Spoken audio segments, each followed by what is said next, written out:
ہم بات کریں گے کہ ہم دیکھ رہے ہیں کہ دنیا بات تو بہت کرتی ہے موسمیاتی تبدیلی کے حوالے سے، کلائمیٹ چینج کس طرح سے افیکٹ کر رہا ہے، اس پہ ہم سمٹس بھی دیکھتے ہیں، لیکن جب بات آتی ہے سپر پاور امریکہ کی، وہ بھی شدید موسمیاتی تبدیلیوں کے اثرات سے بچ نہیں پا رہا۔ ٹیکسس میں ہم دیکھ رہے ہیں کہ طوفانی بارشوں کے بعد دریا کا بند ٹوٹ گیا، سیلابی ریلے میں مرنے والوں میں بڑی تعداد بچوں کی ہے۔ اب تک جو فگرز رپورٹ ہوئے ہیں وہ 67 سے بھی اوپر ہیں، اور یہ بچے بتا رہے ہیں کہ سمر کیمپنگ کے لیے یہاں پر آئے تھے، بہت سے بچے لاپتہ ہیں جن کے لیے سرچ آپریشن جاری ہے، اور ابھی وہاں پر جو فوٹیجز جو مناظر آ رہے ہیں وہ ایک تباہی کا منظر پیش کر رہے ہیں، بہت بڑی تباہی کا منظر پیش کر رہے ہیں، اور اس میں صرف مذمتوں کے علاوہ امریکی صدر کے پاس الفاظ نہیں ہیں۔ وہاں پر ہم دیکھ رہے ہیں کہ کلائمیٹ چینج کے جو اثرات ہیں وہ صرف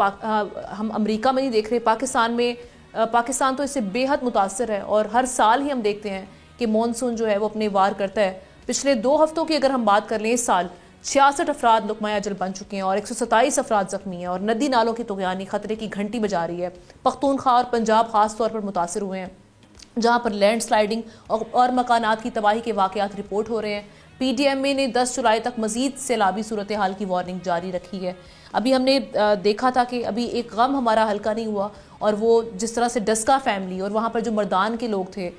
جب وہ سوات ہم دیکھ رہے تھے، سیاح پہنچے ہوئے تھے وہاں پر، اور کس طرح سے وہ سیلابی ریلے کے نظر ہو گئے، وہ سب کے دلوں پر نقش کر گیا، ایک غم کا بادل چھوڑ گیا۔ لیکن اس کے باوجود ہم دیکھ رہے ہیں کہ اب اس طرح کی تیاریاں ہمیں نظر نہیں آ رہی، آلدو کہ روزانہ رپورٹس آتی ہیں ورلڈ بینک کے حوالے سے بھی، کلائمیٹ چینج کے جو ادارے ہیں وہ اس حوالے سے ہمیں آگاہ کر رہے ہیں، وارن کر رہے ہیں، لیکن کیا اس حوالے سے جنگی بنیادوں پر کوئی اقدامات کر رہے ہیں؟ یہ سوال ہم آپ کے لیے چھوڑے جاتے ہیں، اس پر اپنی کامنٹ کا اظہار کیجیے گا کامنٹ سیکشن میں جا کے۔